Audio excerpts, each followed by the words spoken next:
Michael Cohen, any additional You know, look, I do think that there is some political will to take on this issue. I think, you know, and part of it is we would need to change some rules in Sacramento, and that may be a difficult process.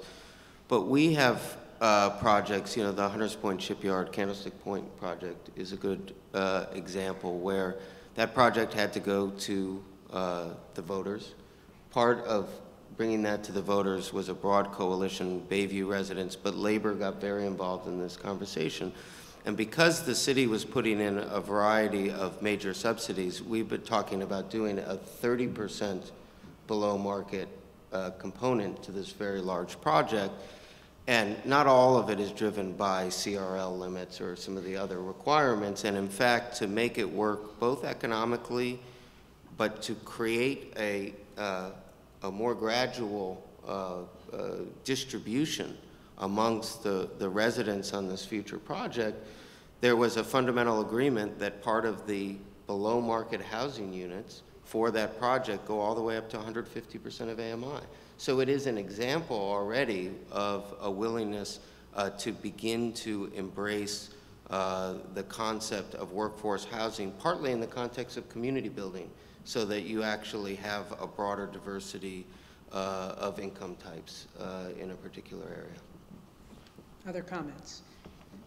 All right, in rapid and short order then, audience questions are, what sort of regulation would help prevent the bubble and foreclosure rate we see today?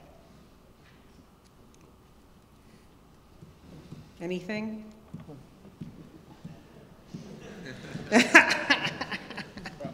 I'll give a free market speech just for the hell of it.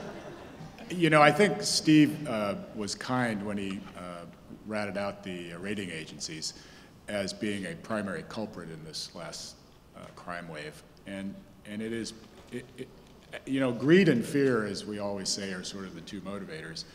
And Wall Street has a lot of greed, but the fear is supposed to come from a regulatory environment that makes sure things are sold that are in the box.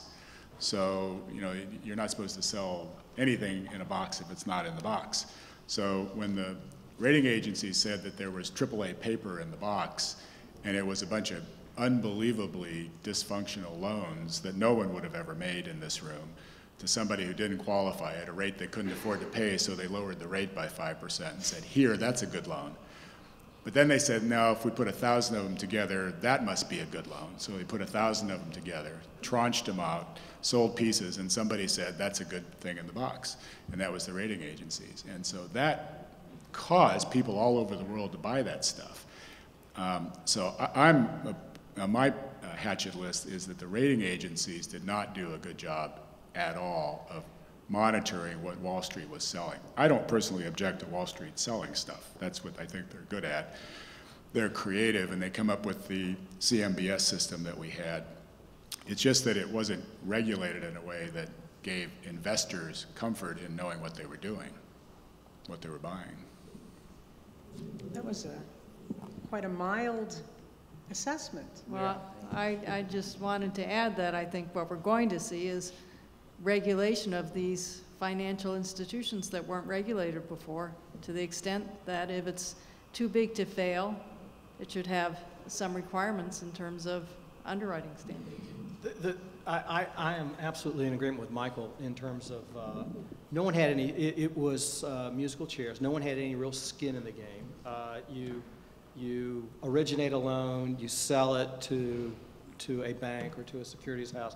They retain what they think is a AAA piece, but nevertheless, there's no real accountability all the way up the chain, and I think that that's where the regulation is going to be. You know, Fannie and Freddie are being hung out to dry for a lot of this. There was a tremendous congressional pressure on Fannie and Freddie to lower their standards because they were, you know, they had these rigid standards. So, I mean, they didn't just wake up one morning and say, we want to go buy, you know, subprime paper. I mean, there was huge congressional pressure to, you know, have lower income folks participate in the American dream and kind of wink and nod about down payments and sort of the rigid structures. I think I don't know. I think the regulation is just going to bring you back to basic blocking and tackling, and have more stakeholders in the game. That's right, and it's a hard question to ask because there were so many failures at so many different levels that it's hard to really know where to start in terms of regulating, and in many cases re-regulating. But there will be lots of regulation to follow on. All right. Is there actually a lot of money sitting on the sidelines? And if so, what gets it back into the market? And very specifically, back into the real estate market? I mean, I'll start off in terms of tackling that one. What we find in talking to our clients is they don't know where the bottom is. And until you know where the bottom is, it's hard to decide you want to invest. And we're hearing folks saying, is it 6 months, is it 12 months? But it's that sort of time frame where they think we're still going to be that time frame until they identify where they think kind of we're at the bottom and it's starting to at least not go down anymore.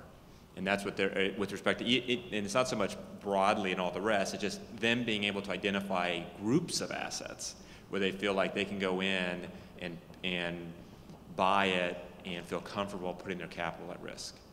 And that's what I think is going to be one of the challenges of this program that Treasury has is, to get an investor to go out there, and while the federal government takes a lot of risk, they're taking a 5%, they're taking a capital risk for every dollar of loss, 50 cents, is for them to go out there and say, what price am I going to be comfortable that we're at the bottom on that sort of group of assets? And that's a real challenge. I don't think there's a lot of money waiting around for what this group wants or what maybe some of us in this business want. I think that the money that's hanging around, and first of all, you got to put it in perspective, some of the most aggressive investors in this last cycle are just not only not around, but the drop in their asset values, CalPERS from 250 billion to something 160 plus billion or something. I mean, that starts to become real money. And they are not looking to do a lot of new investing these days. So you combine that with the real crash that's coming on the commercial side, which Steve alluded to. There are some serious asset value drops coming all across the country and in major cities on commercial assets. Some have started a little bit in New York. And I think the money that's in the wings has wings on it. It's all vulture money. It's all waiting to swoop in and buy the stuff at distressed pricing. So, the productive side of capital for building new anything is probably behind I think the vulture curve. I don't know about your company, Mike, but I can tell you that all the national developers that we used to lend to are now are reforming themselves or transforming themselves into opportunistic and restructuring. They're advising, they're restructuring, and they're all trying to grab opportunistic monies and do workouts. I mean, the thought of a developer saying that I'm still developing and looking for development money is a joke. It's all about really opportunistic yields, and the yield requirements. The yield requirements are insane, and that's where the real disconnect is between this is the real disconnect that's going on between banks trying to shed assets, because banks got to get rid of these assets to generate money to go lend money. But as long as they're holding on to this stuff, they can't do it. The guys that want to buy it want an absolutely rapacious return. That's where the money is, and that ain't spent. So here's the bad news. In 2, 3, 5 years, when they ask for a developer to be on the panel, it's going to be me again, because there'll be nobody else.